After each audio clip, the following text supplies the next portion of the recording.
आप देख रहे हैं रोशन पाकिस्तान न्यूज। फरूक आजम रोड पर दिन दहाड़े शेख हाजी सलीम अख्तर के घर में मुसल्लह डकैती की वारदात। दौरान डकैती डाकुओं की फायरिंग से खातून शदीद जख्मी। 4 नामालूम मुसल्लह डाकू गन पॉइंट पर अहल खाना को यरकमाल बनाकर तकरीबन 40 तोले तलाई जेवरात लूट कर सफ़ेद रंग की उंडा गाड़ी पर फरार।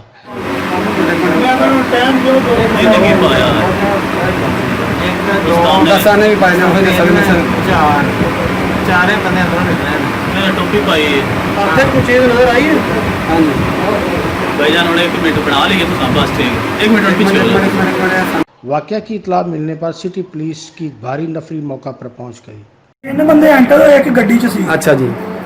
उन्होंने आके सीधा अंदर रिवाल्वर रखा। अच्छा असीं सब कमरे च बैठे हैं। 2 जने घर च फिरन लग गए। जो फिरे ने उन्होंने क्या मैगजीन खोलिया तुम फायर मार देने। उन्होंने कबड़ खोलियां विचों जेवर कढ़िया ते जेवर कढ़िया ते ਉਹਦਾ ਨਾਮ पैसे सी ਉਹ ਕੱਢੇ ਨੇ ਤੇ ਨਾਲ ਹੀ ਨਾ ਉਹਨਾਂ ਨੇ ਪਰਸ ਖੋਲੇ ਨੇ ਪਰਸਾਂ ਵਿੱਚ ਪੈਸੇ ਕੱਢੇ ਨੇ। ਮੋਬਾਈਲ ਮੰਗਦੇ ਸੀ ਅਸੀਂ ਮੋਬਾਈਲ ਨਹੀਂ ਦਿੱਤੇ।